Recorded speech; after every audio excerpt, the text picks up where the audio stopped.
Les voy a pedir que se pongan de pie, por favor, y vamos abriendo nuestras Biblias en la primera carta de Corintios, capítulo 5. Vamos a continuar con nuestra serie. Para las personas que no sepan, predicamos los libros completos de la Biblia. No queremos brincar absolutamente nada. Predicamos lo que nos gusta y lo que no nos gusta también. Como el día de hoy vamos a escuchar algo que a algunas de ustedes tal vez los saque mucho de onda. Si nunca has estado en una iglesia donde se predica la Biblia, lo que vas a oír ahora está un poquito fuerte, tal vez te desconcierte hasta cierto punto, pero es parte de la palabra de Dios que está inspirada por Dios y que quiere hablar a tu vida. Dice la primera carta de Corintios, el capítulo 5, en efecto se oye que entre ustedes hay inmoralidad, y una inmoralidad tal como no existe ni siquiera entre los gentiles, al extremo de que alguien tiene la mujer de su padre. Y ustedes se han vuelto arrogantes en lugar de haberse entristecido para que el que de entre ustedes ha cometido esta acción fuera expulsado de en medio de ustedes. Pues yo por mi parte, aunque ausente en cuerpo, pero presente en espíritu, como si estuviera presente, yo he juzgado al que cometió tal acción. En el nombre de nuestro Señor Jesús, cuando estén reunidos y yo con ustedes en espíritu, con el poder de nuestro Señor Jesús, entreguen a ese tal a Satanás para que sea para la destrucción de su carne, a fin de que su espíritu sea salvo en el día del Señor Jesús. La jactancia de ustedes no es buena. ¿No saben que un poco de levadura fermenta toda la masa? Limpien la levadura vieja para que sean masa nueva, así como lo son en realidad sin levadura. Porque aún Cristo, nuestra Pascua, ha sido sacrificado. Por tanto, celebremos la fiesta no con la levadura vieja, ni con la levadura de malicia y maldad, sino con panes sin levadura de sinceridad y en verdad. En mi carta les escribí que no anduvieran en compañía de personas inmorales. No me refería a la gente inmoral de este mundo, o a los codiciosos y estafadores, o a los idólatras, porque entonces tendrían ustedes que salirse del mundo, sino que en efecto les escribí para que no anduvieran en compañía de ninguno que llamándose hermano es una persona inmoral, o avaro, o idólatra, o difamador, o borracho, o estafador. Con esa persona ni siquiera coman. Pues, ¿por qué he de juzgar yo a los de afuera? ¿No juzgan ustedes a los que están dentro de la iglesia? Pero Dios juzga a los que están afuera. Expulsen al malvado de entre ustedes. Vamos orando. Padre, venimos a ti con temor, Señor, sabiendo que esta es tu palabra y que así como sucedió en el tiempo de los Corintios, sucede el día de hoy. Y queremos pedirte que nos ayudes a ser sabios y entendidos, sobre todo humildes en reconocer que somos pecadores y que necesitamos tu ayuda para continuar haciendo morir lo terrenal en cada uno de nosotros. Te pedimos, Padre, que por tu Espíritu Santo abras nuestros ojos, que nos ayudes a recibir tu palabra y que si esas áreas de nuestra vida en la que hay inmoralidad existen aún, te pedimos en el nombre de Jesús que nos perdones y nos ayudes a renunciar a todo eso que es vergonzoso. Padre, yo te pido tu ayuda y la recibo junto con mis hermanos para que todos recibamos de tu poderosa palabra lo que tienes para nosotros el día de hoy, pues lo pedimos en el nombre de Jesús. Amén. Pueden tomar asiento.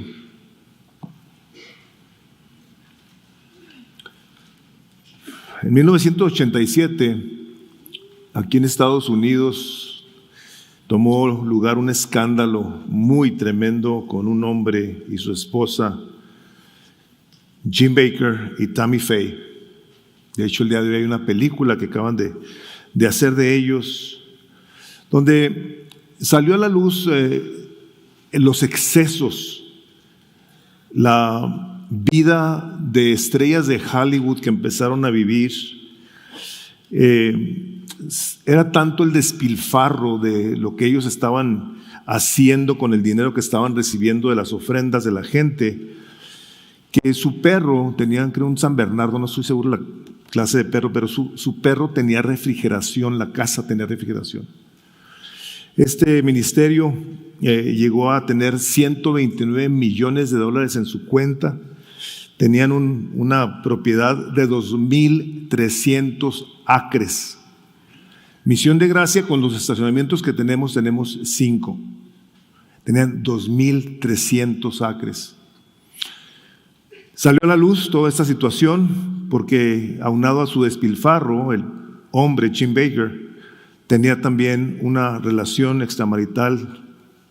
Se le acusó de una violación, fue llevado a corte, eventualmente fue hallado culpable, acabó en la cárcel y desafortunadamente todavía hace poco andaba vendiendo, después de haber vuelto al ministerio, una cura falsa contra el COVID. Lo demandaron o algo, le llamaron la atención que no lo debía de seguir vendiendo. En 1988, otro predicador muy famoso, Jimmy Swaggart, este hombre fue descubierto al andar visitando prostitutas. Tenía una cantidad enorme de seguidores. Para aquellos entonces, tener 5 millones de seguidores, todavía el día de hoy, en televisión es una verdadera locura. Es muchísima gente. Este hombre, a la hora de que lo descubren, viene y pide perdón de una manera pública, y hay hasta una foto muy famosa donde está él diciendo: he pecado, y está llorando haciendo un puchero. Desafortunadamente, 3 años después de haber hecho esa confesión pública, lo vuelven a agarrar otra vez con otra prostituta, y las Asambleas de Dios lo corren, lo sacan de su denominación. Pero en esta ocasión, en lugar de que Jimmy Swaggart hubiera hecho ese tipo de espectáculo, falso, en esta ocasión dice él que Dios le habló y que le dijo que a nadie le importaba lo que él anduviera haciendo. La razón que traigo yo estas cosas a su atención es por el hecho de que en la iglesia del Señor Jesucristo, el lugar donde se debe de hablar no solamente acerca del perdón de pecados, del arrepentimiento, de una vida piadosa, santa, apartada de todo este tipo de cosas, es donde desafortunadamente más casos de inmoralidad se han dado y que han causado un desastre, una tragedia. A mucha gente la han alejado de Dios al grado de no querer saber nada de Dios. Me puse a ver una lista de pastores estrellas que han sido encontrados en actos de inmoralidad, y llegó un momento en que paré, porque la verdad es que hay una lista interminable de hombres de Dios que se paran en los púlpitos a gritar en contra de las inmoralidades, y sin embargo están ellos viviendo de una manera muy vergonzosa. A la hora de que nos acercamos a esta parte de la Escritura, nos topamos no con un líder de la iglesia, sino con un miembro de la iglesia de Corinto que tenía que ser atendido, y que el apóstol Pablo, en una carta que no se sabe de ella, o sea, hay una carta perdida de la Primera de Corintios. Ustedes se fijaron, yo por medio de carta les había dicho, o sea, tenemos la primera y tenemos la segunda, pero en esa primera carta que él envía, habla acerca de estas cosas, y se dirige a la iglesia. Diciéndoles: de cierto se oye que hay entre vosotros fornicación. O sea, había un caso de inmoralidad tal que el apóstol Pablo, tenemos que tener siempre en mente esto, inspirado por el Espíritu de Dios, escribe. Lo que el apóstol Pablo está escribiendo viene literalmente de la boca de Dios. Por lo tanto, lo que esta iglesia estaba recibiendo, venía y viene literalmente de la boca de Dios. Ha sido usado aquí el apóstol, el cual dice: Pablo, apóstol de Dios y de Jesucristo, por su voluntad. Se está hablando con una autoridad apostólica que tiene el respaldo de Dios. Entonces, les escribe esto y les dice: hermanos, esto que está sucediendo en la iglesia en Corinto es algo tan delicado, tan terrible, que ni siquiera los gentiles, o sea, la gente que no conoce a Dios, habla de esas cosas. Nadie anda con la mujer de su papá, que la verdad de las cosas aquí no se sabe específicamente cómo estaba esta situación. Esta mujer no era miembro de la iglesia. El papá aparentemente tampoco. No sabíamos si el papá, yo digo que no estaría muerto, porque ella, la que fuera esposa de su papá, o sea, parece que tiene a la mujer de su papá, este individuo de la iglesia, es una relación abierta. Toda la gente en la iglesia sabe y nadie dice nada. Entonces el apóstol dice, ustedes, a la hora de haber visto una situación tan terrible, algo debieron de haber hecho. Pero lo que hicieron fue que estos individuos se llenaron de orgullo al grado que, hagan de cuenta, no dice la Biblia eso, hagan de cuenta que dirían, ¿qué tiene? No tiene nada de malo que ande con la mujer de su papá. No dice la razón específica de cómo pensaban los corintios, pero sí nos habla de lo que hay detrás de todo ello, que es el orgullo. Una persona cristiana puede tener todo el conocimiento, puede aparentar toda la piedad posible, puede tener dones, puede ser una persona muy bendecida por Dios en el aspecto de tener talentos y ser una persona completamente pecadora. Lo hemos visto. No hace mucho tiempo, otro hombre muy famoso en la televisión, con una vida, no en la televisión, un hombre muy famoso, viviendo una vida doble, completamente inmoral y con una tremenda sabiduría de llamar la atención. Entonces, podemos estar muy informados, podemos ser miembros de la iglesia, pero podemos ser unos verdaderos hipócritas, unos verdaderos pecadores que podemos vivir una vida completamente doble. Aquí el apóstol está como asombrado de que la gente en la iglesia está permitiendo y siendo arrogantes de que alguien está haciendo algo tan ofensivo a Dios y tan dañino a la iglesia que nadie hace nada.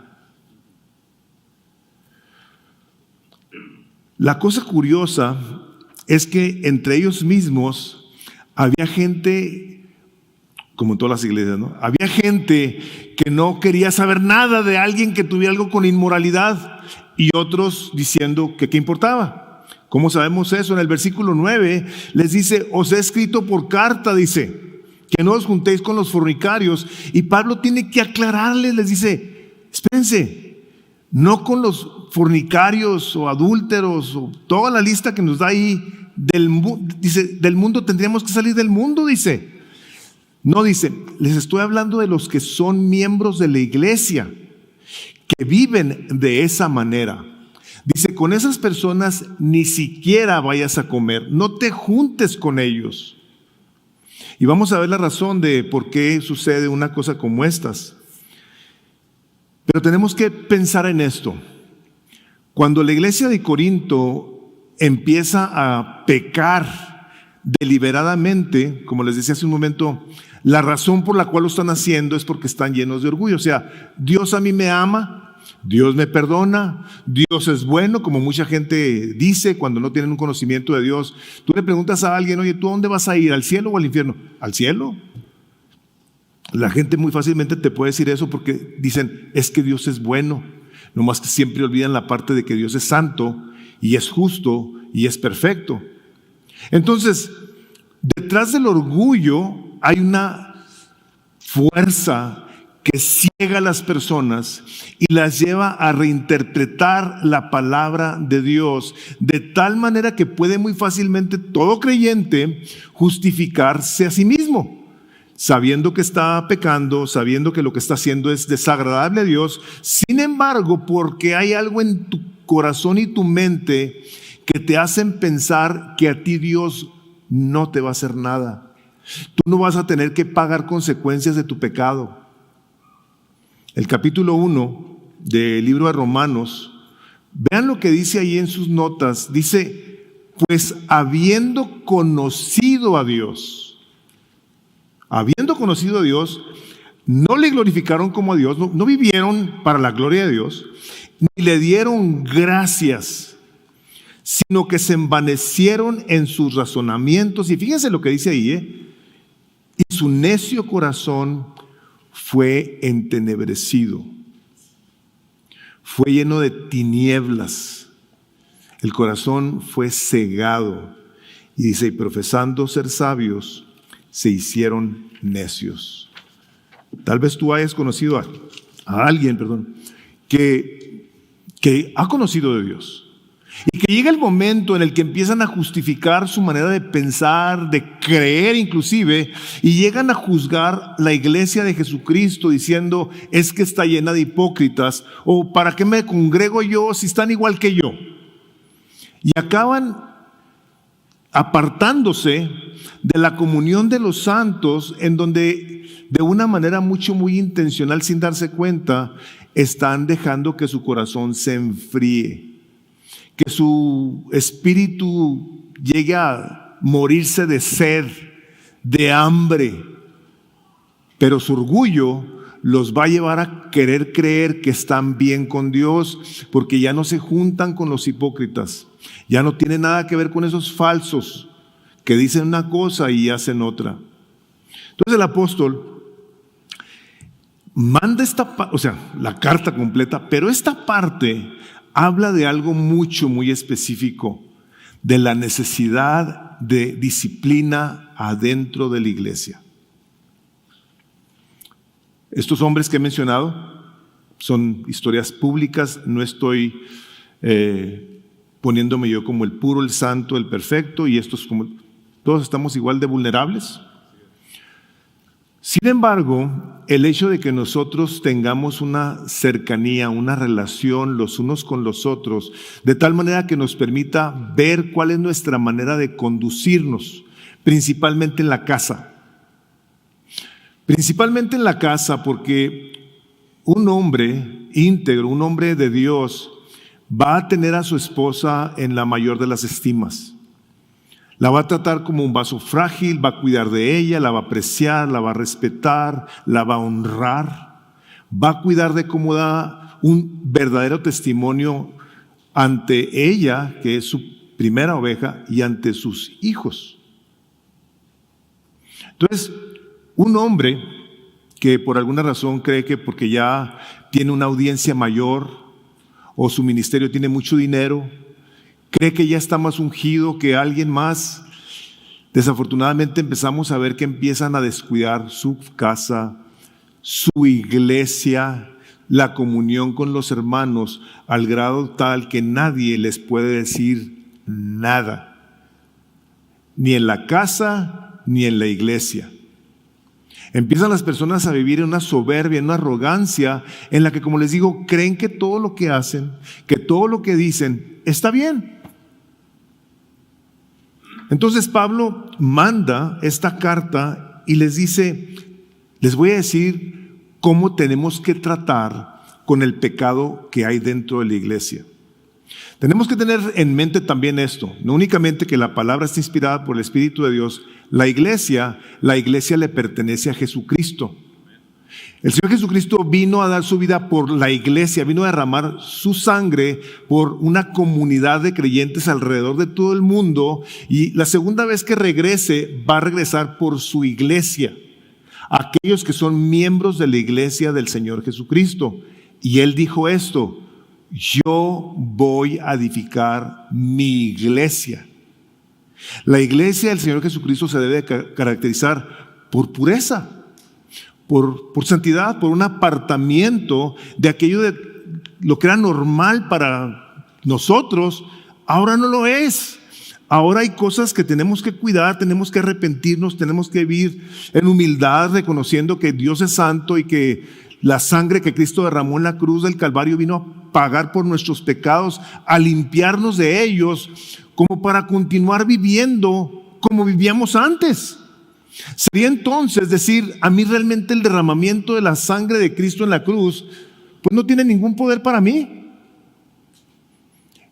Entonces Jesucristo cuida de su iglesia, ama a su iglesia, pero todo lo que sucede en la iglesia debe de tomar lugar a partir del corazón de cada uno de nosotros. No querramos andar diciendo es que aquel o aquella, no. Yo, somos los que tenemos que estar bien conscientes de que el día del juicio dice que cada uno comparecerá ante el trono de Cristo. Cada uno. Entonces, manda esta carta y les dice, aquí hay un problema serio y lo tenemos que arreglar. ¿Cómo?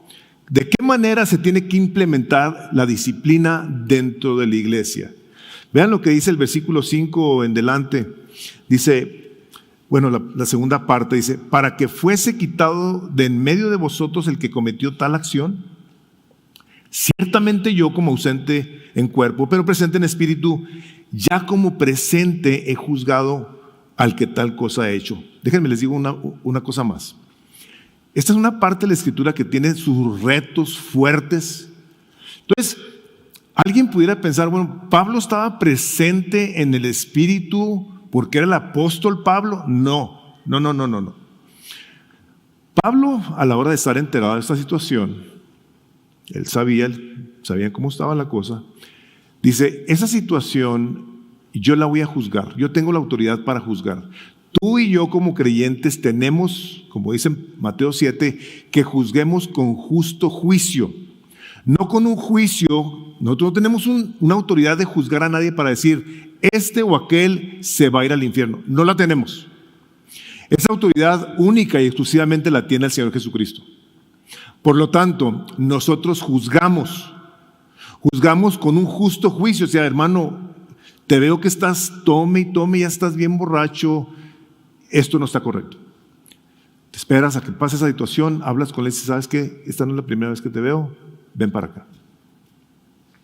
O sea, nosotros sí tenemos que buscar cómo cuidamos a nuestros hermanos que por alguna razón llegan a justificar su pecado delante de Dios, nadie hace nada con ellos y ese hermano está vulnerable a que su vida sea destruida, la de su familia sea destruida y que la iglesia sea afectada. ¿Por qué? Porque nadie hace algo.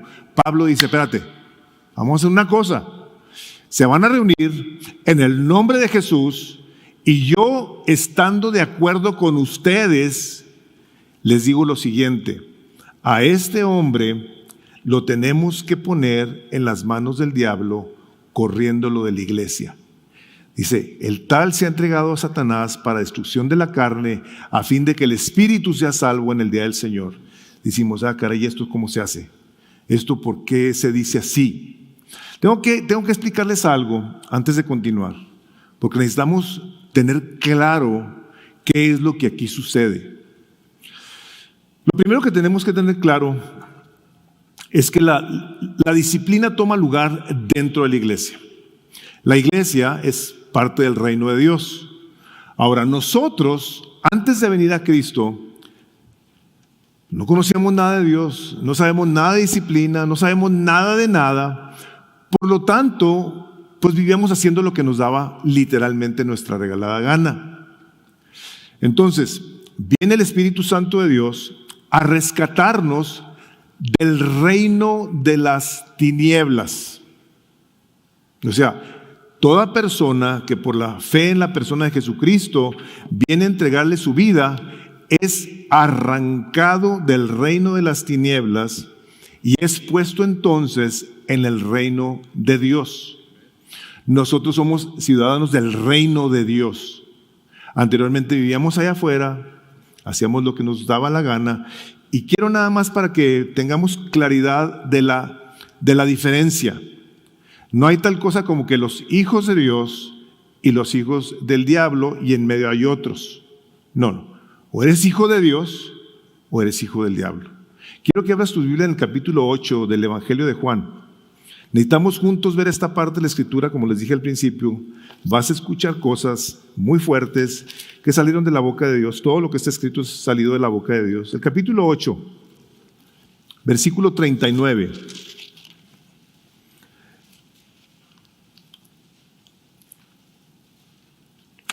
Vamos a brincarnos una partecita. Bueno, no, vamos a leerlo desde el versículo 31. Juan 8, 31. Les está hablando Jesús a los judíos, al pueblo de Dios, a su pueblo. Le está hablando Jesús a su pueblo, ¿ok? Dice, entonces Jesús decía a los judíos que habían creído en Él: si ustedes permanecen en mi palabra, verdaderamente son mis discípulos y conocerán la verdad, y la verdad los hará libres. Ellos le contestaron: somos descendientes de Abraham y nunca hemos sido esclavos de nadie. ¿Cómo dices tú, serán libres? Jesús les respondió: en verdad les digo que todo el que comete pecado es esclavo del pecado, y el esclavo no queda en la casa para siempre. El Hijo sí permanece para siempre. Así que si el Hijo los hace libres, o sea, si tú eres salvo por Cristo, ustedes serán realmente libres. Sé que ustedes son descendientes de Abraham y sin embargo me quieren matar a mí porque mi palabra no tiene excepción en ustedes. Yo hablo lo que he visto con mi Padre.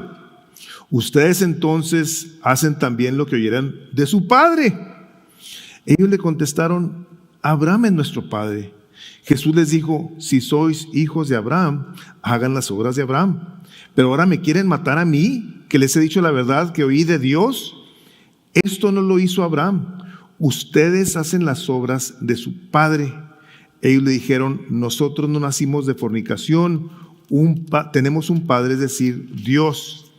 Jesús les dijo: si Dios fuera su padre, me amarían, porque yo salí de Dios y vine de Él, pues no he venido por mi propia iniciativa, sino que Él me envió. ¿Por qué no entienden lo que digo? ¿Por qué no pueden oír mi palabra? Dice: ustedes son de su padre el diablo y quieren hacer los deseos de su padre. Él fue un asesino desde el principio y no se ha mantenido en la verdad porque no hay verdad en él. Cuando habla mentira, habla de su propia naturaleza porque es mentiroso y el padre de la mentira. Pero porque yo digo la verdad, ¿no me creen? ¿Quién de ustedes me prueba que tengo pecado? Y si digo verdad, ¿por qué ustedes no me creen? Fíjense lo que dice aquí: el que es de Dios escucha las palabras de Dios, por eso ustedes no escuchan, porque no son de Dios. Esto está tremendo. Una persona que dice conocer a Cristo ama la palabra de Dios. El que me ama, guarda mi palabra. Y el que guarda mi palabra es amado por mi Padre. Y el que guarda mi palabra será visitado por mi Padre y por mí. La característica principal, fundamental, de una vez que salimos del reino de las tinieblas, es que venimos a la gracia de Dios en su iglesia, y eso es en donde empezamos a ser ajustados. Es donde las cosas empiezan a cambiar para nosotros. Lo que antes era normal para nosotros, ahora no es normal. Y empezamos a vivir entonces en un cierto tipo como de disciplina, en donde tenemos que empezar a buscar cómo cambiamos para parecernos a Jesús. Pues eso dice la palabra, que es el propósito, el llamado de un creyente, para que seamos conformados a la imagen de Jesús. Tengo ahí otro recuadro que dice: estar bajo la disciplina de Dios simplemente es estar en un proceso de formación, de desarrollo, de crecimiento hacia la madurez.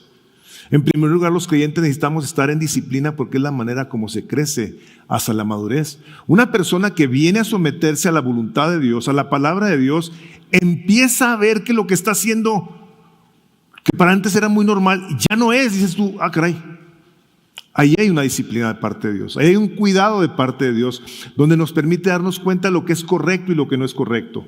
¿Por qué el día de hoy vemos entonces a tanta gente que le llama a lo malo bueno y a lo bueno malo? Porque están cegados, porque ahora viven ellos creyendo que son sabios, se hicieron más necios. Y lo peor de todo, que una persona cuando está en ese proceso de rebelión y de necedad, llega el momento en el que dice la palabra de Dios, también en el libro de Romanos, dice que puesto que se continúan rebelando contra Dios, Dios los entregó entonces a una mente reprobada. Una mente que no puede procesar las cosas de una manera correcta. Por eso hay gente que busca cómo legislar el pecado. Por eso hay gente que quiere hacer del abuso de niños una cosa natural. Por eso quieren enseñar en las escuelas las diabluras que enseñan. ¿Por qué? Porque en su mente ellos creen que están haciendo lo correcto y no se dan cuenta que estas personas están actuando bajo el régimen, la dirección, la guianza del diablo. Eso es lo que están haciendo. Enseñando mentira, está contra de la palabra de Dios. Entonces, cuando una persona viene a los caminos del Señor Jesucristo, dice su palabra, y les puse otro recuadro ahí de Colosenses 1:13, dice, el cual nos ha librado de la potestad de las tinieblas y nos ha trasladado al reino de su amado Hijo, en quien tenemos redención por su sangre, el perdón de pecados. ¿No te has fijado tú que antes de que tú vinieras al Señor Jesucristo, todo te fluía en la vida? Todo era fácil. Vienes al Señor Jesucristo y la vida se pone difícil. Empiezas a batallar, empiezas a darte cuenta de que tienes un sufrimiento ahora diferente, ahora que vives bajo la gracia de Dios y dices, Señor, ¿qué onda con esto? Dios hace uso de los medios de gracia, de su misericordia, para enseñarnos a nosotros a cómo debemos de vivir. Y nos afecta, hay frenos. El mismo Espíritu de Dios que nos ha sido dado nos detiene, nos enseña que lo que estamos haciendo no es correcto. Entonces, en la iglesia, a la hora de que alguien ha desechado todo esto que acabo de decir y quiere continuar viviendo dentro de la iglesia con esos hábitos de pecado que no se quiere arrepentir, dice el apóstol Pablo, entonces vamos a echarlo fuera de la iglesia, vamos a dejarlo en las manos de Satanás. Afuera del cuidado de la iglesia estás tú a la deriva. No hay un cuidado pastoral, espiritual, no hay una comunión relacional que te ayude entonces a cuidar tu corazón de las cosas que fácilmente antes practicabas. Cuando una persona es confrontada con un pecado, el apóstol Mateo, cuando escribe su evangelio, el capítulo 18 dice, si tú ves a tu hermano, tienes una situación con él, ve a solas. Si no se arrepiente de lo que está haciendo, dice, llévate a 2 personas más. Si esa persona no se arrepiente, dice, tráelo a la iglesia, tráelo a los pastores. Si con los pastores esa persona no se quiere arrepentir, entonces expúlsalo de la iglesia y tenlo como una persona gentil y publicana. Es un pecador. Esta persona no conoce a Cristo, aunque diga, no es cristiana esta persona. Por lo tanto, a la hora de que la persona es expulsada de la iglesia, dice el apóstol Pablo, para que su carne sea destruida y su espíritu sea salvo, decimos, caray, ¿y eso cómo se come? ¿Qué pasa con este tipo de cosas? Bueno, a este individuo lo corrieron de la iglesia. No quería dejar a la mujer, quería seguir viviendo en esa fornicación, lo expulsan de la iglesia. Lo que empieza a pasar entonces es que una vez que nosotros estamos fuera de la iglesia o que no somos miembros de la iglesia, queremos vivir como pecadores, estamos a la merced del diablo, literalmente. Está arruinando vidas, causando problemas fuertes. Aquí lo que el Espíritu de Dios nos enseña es que fue expulsado de la iglesia. Al estar en las manos del enemigo, el apóstol, su oración era para que aprenda que estando fuera y empiece a pagar las consecuencias de despreciar la gracia de Dios, entonces se dé cuenta que hay consecuencias. Consecuencias que por la misericordia de Dios en ocasiones son ligeras, en ocasiones son severas. Pero independientemente de cómo sean, este hombre estaba expuesto a que el diablo hiciera con él lo que quisiera. El capítulo 10 del Evangelio de Juan dice su palabra, es el 10. Dice, el enemigo no viene sino para hurtar, matar y destruir. Dice, yo he venido para que tengan vida y la tengan en abundancia. Jesús es bien claro cuando habla del diablo. Ha venido a hurtar, a matar, a destruir, a causar desastres. Entonces, toda la enfermedad en un momento dado que una persona llegara a experimentar es resultado de que no es miembro de la iglesia, no. Hay que tener cuidado también con la manera en la que nosotros procesamos las cosas. Por eso lo estoy explicando. Se excomunica a esta persona de la iglesia. Si esta persona empieza a pasar por situaciones de dificultad, de problemas, etcétera, etcétera, es nada más y nada menos que el amor de Dios por la persona, que lo quiere llevar a un arrepentimiento. Ahora, todo lo que nos pasa fuera de la iglesia es pecado, es por consecuencia de pecado, no. Les voy a leer del Evangelio de Juan, del capítulo 9, donde dice así: Jesús al pasar vio un hombre ciego de nacimiento, iba Jesús caminando y vio una persona que estaba ciega. Y le preguntaron sus discípulos: Rabí, ¿quién pecó, este o sus padres? O sea, alguien tuvo que tener la culpa de la enfermedad de esta persona. Y Jesús le contesta y dice, para que haya nacido ciego, Jesús le respondió y dice: no es que pecó este ni sus padres, sino para que las obras de Dios se manifiesten en él. O sea, hay personas enfermas donde vemos la gracia de Dios a la hora que algo sucede con sus vidas. Es aún traído una persona con dificultades físicas a la presencia de Dios. Dios ha utilizado la aflicción para traernos a Él. Ahora, dentro de la iglesia puede haber alguien que esté viviendo esa vida doble y pueda estar sufriendo alguna enfermedad. Sí. Puede ser sí, por pecado, o puede estar enferma y el pecado no tiene nada que ver. ¿Por qué sé? Porque la palabra de Dios lo dice ahí en 1 Corintios 11. Cuando nosotros venimos aquí con el sacramento de la cena del Señor, hemos leído en algunas ocasiones el versículo 29, donde gente estaba tomando la cena del Señor y no debían. Llegaron a la iglesia, estaban ahí los elementos y gente se sintió en la tranquilidad. Pues yo también agarro mi copita de vino y mi pan. No pasa nada. Una persona que no ha nacido de nuevo, que no se ha arrepentido, no debe tomar la cena del Señor, porque dice que está acumulando juicio para su persona al andar tomando algo santo de una manera indigna.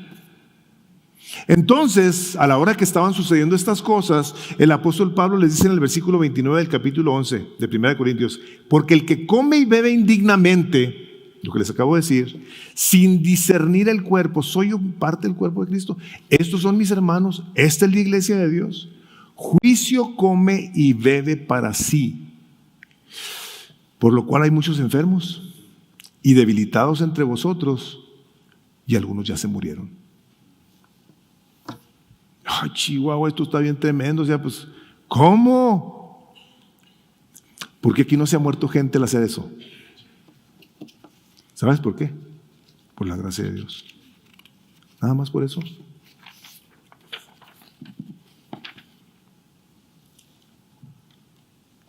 Hermanos, nosotros vemos que a Dios le interesa tanto la santidad de su iglesia, que a la hora de que vemos a dos creyentes, Ananías y Zafira, que vendieron un terreno, se pusieron de acuerdo, vamos a piñar a los apóstoles, vamos a decirles una mentira, que lo vendimos en tanto, pero nos quedamos con la otra parte, y llegan y le dicen, fíjate que vendimos el terreno en tanto, y el Espíritu Santo le dice a Pedro, ¿no me estás mintiendo a mí?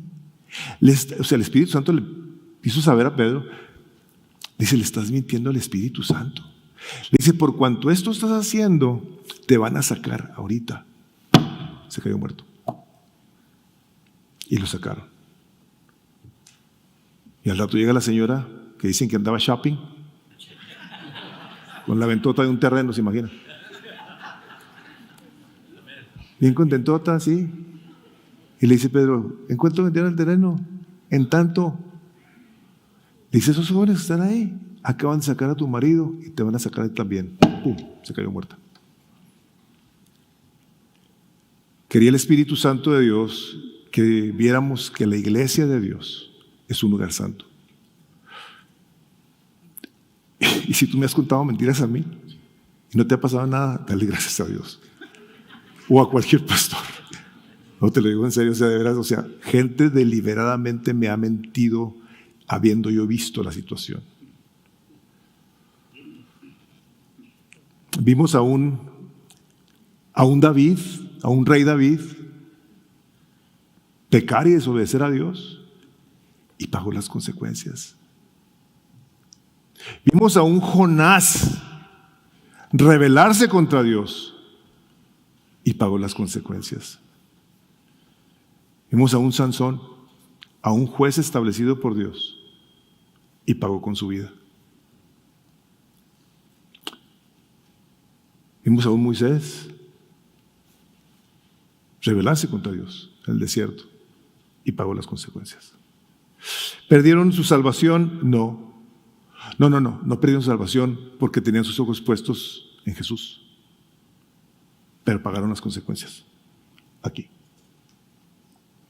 Para que el cuerpo sea destruido y su espíritu sea salvo. Si una persona es nacida de nuevo, es una persona, como dice ahí, si el Hijo os libertare, seréis verdaderamente libres, y el Hijo permanece para siempre. O sea, Él no anda entrando y saliendo. Si pecas, te vas, ya vino otra vez. No. Si tú eres una persona que genuinamente estás arrepentida de tus pecados, Cristo va a venir a tu corazón, cree en el Señor Jesucristo y también recibirás el don del Espíritu Santo. Viene el Espíritu Santo a tu vida y empieza entonces a generar un cambio en ti. Les digo, a través sí de situaciones difíciles que son disciplina y en ocasiones duras, pero que son las que nos van a llevar entonces a hacer morir lo terrenal en nosotros y entonces a buscar cómo damos fruto de vida eterna. Por eso Jesús dijo, por sus frutos los conoceréis, no por sus palabras. Soy hermano, yo me congrego, yo hago esto, yo hago lo otro, y en la casa gritándole a la mujer, humillando a los hijos, rebelándose contra la autoridad, en el trabajo haciendo locuras. Dice el pastor John MacArthur ahí en su recuadro, dice, la disciplina a veces debe ser severa porque las consecuencias de no disciplinar pueden ser más severas. Qué tremendo, ¿verdad? Entonces, ¿qué dice Pablo? ¿Qué hay que hacer entonces? Del versículo 6 en delante dice, no es buena vuestra jactancia. ¿No sabéis que un poco de levadura leuda toda la masa? Limpiaos pues de la levadura, de la vieja levadura, para que seáis nueva masa, sin levadura, como sois. Porque nuestra Pascua, que es Cristo, ya fue sacrificada por nosotros. Así que celebremos la fiesta, no con la vieja levadura, ni con la levadura de malicia y de maldad, sino con panes sin levadura de sinceridad y de verdad. Se trata, hermanos, entonces de vivir ahora con el entendimiento de que Cristo Jesús vino a hacer de nosotros una nueva criatura, como dice 2 Corintios 5:17. Una nueva criatura que ha tomado muy en serio la disciplina de Dios, la palabra de Dios, que es la que viene a enseñarnos entonces a cómo debemos de vivir de tal manera que le demos gloria a Él y seamos entonces dignos representantes del Evangelio de Cristo aquí en la tierra, empezando en nuestras casas. Y he estado haciendo énfasis en la cuestión de las casas, hermanos, porque ese es el lugar en donde más te cuesta ser un verdadero creyente. Es donde nadie nos ve, donde tenemos ahí la confianza inapropiada de ser ásperos con la esposa o ser mala onda con los hijos. Hermanos, si nos ejercitamos en la piedad y buscamos entonces cómo amamos lo más cerquita, lo más preciado, con quien hemos hecho un pacto, nos va a ser mucho más fácil también amar a la iglesia de Jesús. Porque si tú no amas en tu casa, ¿cómo puedes entonces amar en la iglesia? O sea, es una incongruencia que alguien sea creyente y sea un áspero en su casa. Cuando venimos nosotros entonces a ser disciplinados por Dios, venimos a ser disciplinados por Dios porque somos hijos de Dios.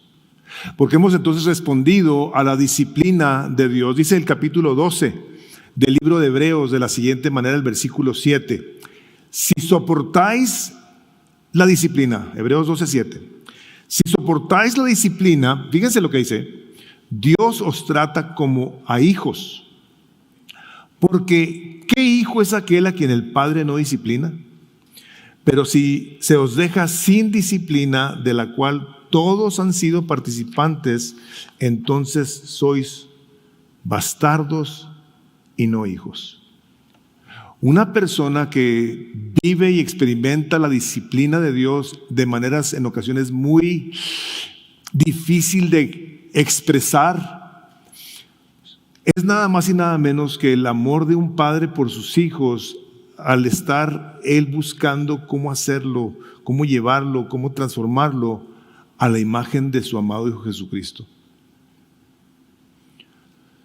Por eso nosotros entonces, a la hora de que vemos la palabra y nos topamos con esas situaciones difíciles de la vida en las que nos encontramos, tenemos que venir en humildad a reconocer si estamos siendo humildes, no arrogantes en cuanto al pecado del cual se está aquí mencionando. Dice, si fuere fornicario, en el versículo 11, dice de 1 Corintios 5, vamos a escribir que no os juntéis con ninguno que llamándose hermano fuere fornicario o avaro o idólatra. Vean ahí la que sigue, maldiciente. Tú conoces creyentes que dicen majaderías. Si tú conoces un creyente que dice majaderías, no vayas a comer con él. ¿Ok? Borracho, ladrón, dice con el tal ni aún comáis. ¿Por qué? Porque precisamente acabamos de ver que somos entonces masa nueva y muy poquita levadura leuda toda la masa. O sea, poquito pecado echa a perder todo. Yo me acuerdo cuando pasaron esos casos que les platiqué ahorita en el principio, que pasó por mi mente y dije, si esos hombres hacen eso, pues ¿qué nos queda a nosotros? Fue una tragedia, como la sigue siendo el día de hoy, de cada vez que alguien en la iglesia vive una vida inmoral. La iglesia, hermanos, fue comprada por un precio muy cara, como para nosotros ser permisivos con nuestro pecado. No querramos, por estar escuchando esta predicación, andar buscando ahora a ver quién es inmoral. Primeramente volteamos a ver nuestro corazón, como dice el capítulo 7 de Mateo. Antes de que quieras sacar la partícula de aserrín del ojo de tu hermano, saca la viga, saca el tronco del tuyo. Somos buenos para juzgar. Pero para juzgarnos a nosotros, hermanos, Dios está hablándonos aquí en esta congregación a buscar cómo crecemos, cómo continuamos creciendo en santidad.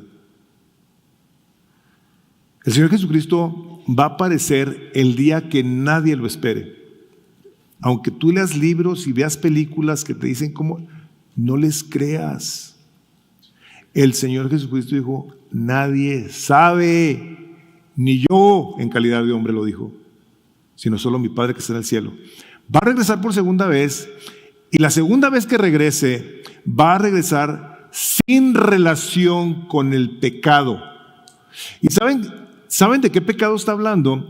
No necesariamente, aunque esté incluido por supuesto, de un pecado colectivo o corporativo de una iglesia, sino el individual.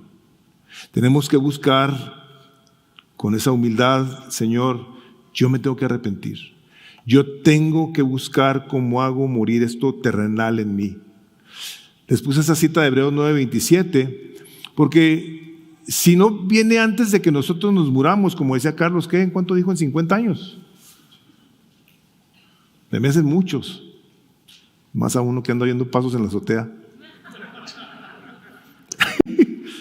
Que cada vez que me levanto me duele algo diferente. Y de la manera que está establecido para los hombres, para todos los que creen en la reencarnación, que mueran una sola vez. Y después de esto, el juicio.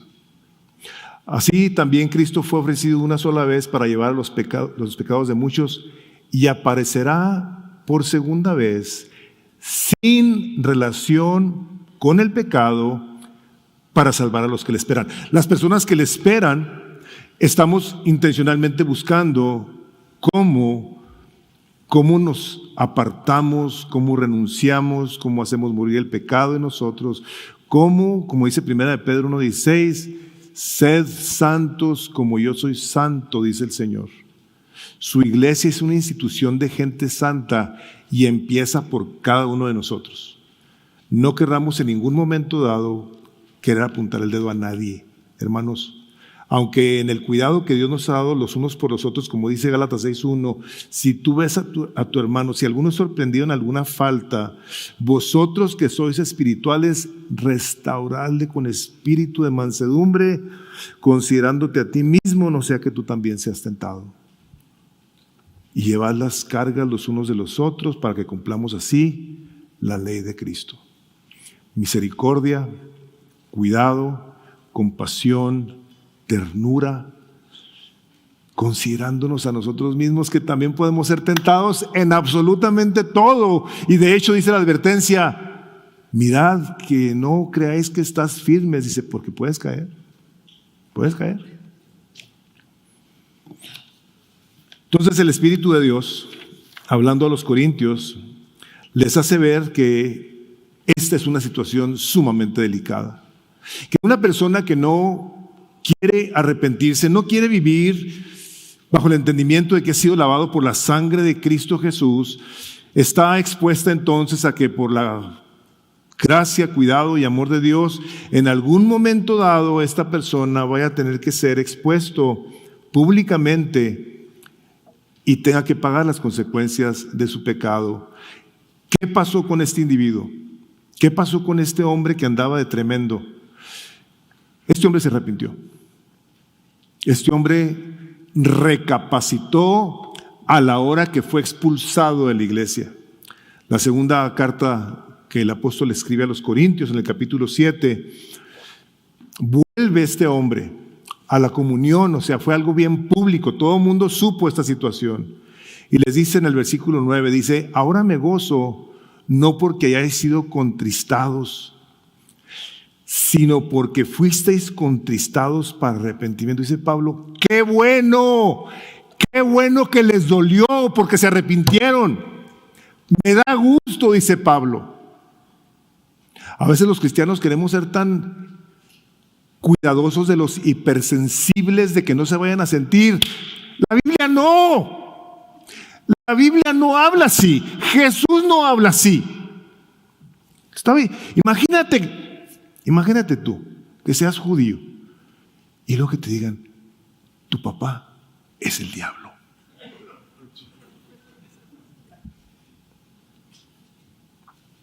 Te vas y no vuelves a saber nada de Dios, ¿verdad? Este es el Hijo de Dios, este es Dios mismo. Ustedes van a decir lo que les gusta a su papá. En la iglesia, este hombre lloró. Le pudo. Dice, porque habéis sido contristados según Dios. Cuando Dios trae a nuestro corazón tristeza, que nos lleva a arrepentimiento, hermanos, es causa de gozo.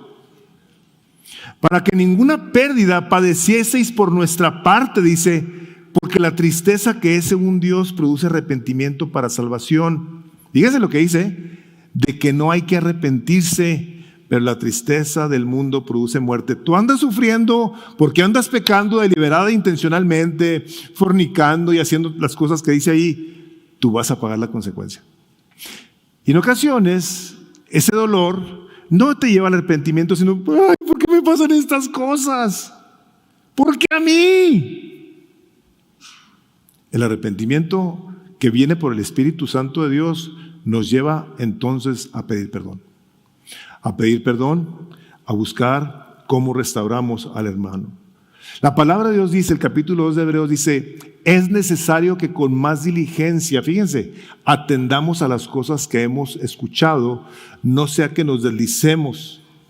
Dice, porque si la palabra dicha por medio de los ángeles fue firme y toda transgresión, todo lo que los ángeles hicieron, todo lo que la gente hizo después de haber escuchado a los ángeles, recibió justa retribución, ¿cómo escaparemos nosotros si descuidamos una salvación tan grande? Estoy diciendo de Hebreos 2:1 y 2. ¿Cómo escaparemos si la salvación que nos ha dado Dios la descuidamos? No nos importa. No nos interesa. ¿Qué hacemos nosotros? Dice Santiago 5:19, hermanos, si alguno de vosotros se ha extraviado de la verdad y alguno le hace volver, sepa que el que haga volver al pecador del error de su camino salvará de muerte un alma y cubrirá multitud de pecados. Hermanos, nosotros no podemos ser indiferentes ante ver a un hermano que está pecando constantemente, viviendo en un hábito de pecado, y dejarlo que se vaya a sufrir las consecuencias del poder del maligno. Si nosotros amamos a Dios, entonces amamos también a los hermanos. Y si los hermanos están viviendo en pecado, hermanos, creo que les tengo que decir, nos tenemos que cuidar los unos a los otros, para que estas historias como las que fueron tan públicas de estos hombres no nos sucedan a nosotros. Nosotros no vamos a leer el periódico, pero sí vamos a afectarnos y vamos a afectar a las personas con las que vivimos.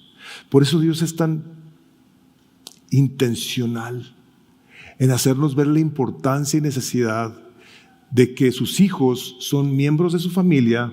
Él los va a cuidar, Él les va a hablar por medio de su palabra, por medio de un cuidado pastoral los va a cuidar, y a los que no tienen a su padre el diablo, donde no hay quien les diga nada, donde la palabra de Dios no es importante, no hay nada que les mueva el tapete, hacen lo que quieren, juzgan la iglesia, desprecian al cristianismo, desprecian la cruz, desprecian al Señor Jesucristo. Contumaces y atrevidos, como dice Judas, no tienen miedo de decir nada de las potestades superiores, dice. No tienen miedo. Quiero cerrar con una parte de la escritura del libro de Apocalipsis, capítulo 22, versículo 14.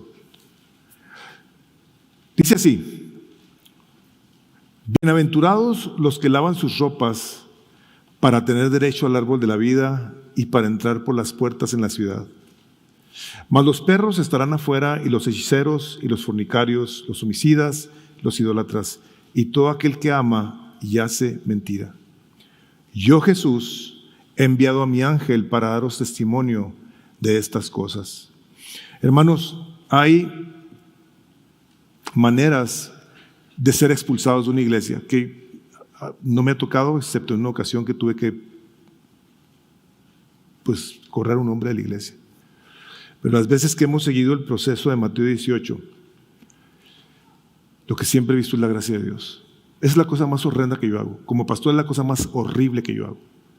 Tener que traer a una persona a un punto de decirle, si tú no te arrepientes, yo te voy a tener que despedir de esta iglesia. Es lo más horrible que yo hago. Hay gente que se arrepiente y es restaurada y toma en serio las cosas de Dios, y vemos la gracia de Dios. Decir, hijo, qué tremendo. Hay personas que solas se salen del cuidado de Dios. Por eso cuando dice la primera carta de Juan, dice, salieron de nosotros, pero no eran de nosotros. Porque si hubieran sido de nosotros, hubieran permanecido con nosotros. Estamos hablando de la comunión de los hermanos. Una persona que sola se descalifica, una persona que toma la decisión de no tener nada que ver con la iglesia de Dios, está diciendo, yo no he sido agregado por Dios a la iglesia de Cristo. Su palabra dice claramente, dice, y Él agrega a su iglesia a los que han de ser salvos. Te tengo que decir, si tú eres un hijo de Dios, si tú eres una hija de Dios, tú has venido a Cristo por medio de la fe, dale gracias a Dios de que eres parte de la iglesia. Dale gracias a Dios que te ha puesto en un lugar donde habla tu mente y corazón y te enseña su verdad para que te parezcas cada vez más a Jesús. Si tú no eres miembro de la iglesia, tú eres un visitante, a lo mejor estás aquí, no tienes nada que hacer, alguien te estaba poniendo mucho gorro y veniste. Tú veniste a que Dios te hablara el día de hoy por medio de su palabra. Considera bien lo que has escuchado el día de hoy. Toma muy en serio el hecho de que se te invite aquí a que puedas ser parte de una iglesia, al menos esta iglesia. Puedes ser miembro de cualquier iglesia, pero tómalo muy en serio. Dios al que toma por hijo lo azota. Si tú no has experimentado ese sufrimiento, ese dolor por causa de tu pecado, lo más probable es que tú no conozcas a Dios. Vamos orando, vamos a pedir al Señor que nos ayude a que lo que el Espíritu de Dios nos habla por medio de su palabra lo tomemos muy en serio y hagamos lo que tenemos que hacer. Padre, en el nombre de Jesús, queremos darte gracias por tu palabra, Señor. Queremos darte gracias porque nos adviertes en amor a que nos arrepintamos, Señor, y queremos responder a tu gracia, a tu poder y misericordia, Señor, viniendo delante de ti, reconociendo que somos pecadores, Señor, que pecamos contra ti. Pero, Padre, queremos darte gracias porque en Cristo Jesús podemos obtener el perdón de nuestros pecados y, Señor Jesucristo, te confesamos como nuestro Salvador, como nuestro Señor, como el que está edificando su iglesia para gloria del Padre y que un día habrás de regresar sin relación con el pecado. Pedimos tu ayuda, Padre, y la recibimos también por fe en el nombre de Jesús. Amén.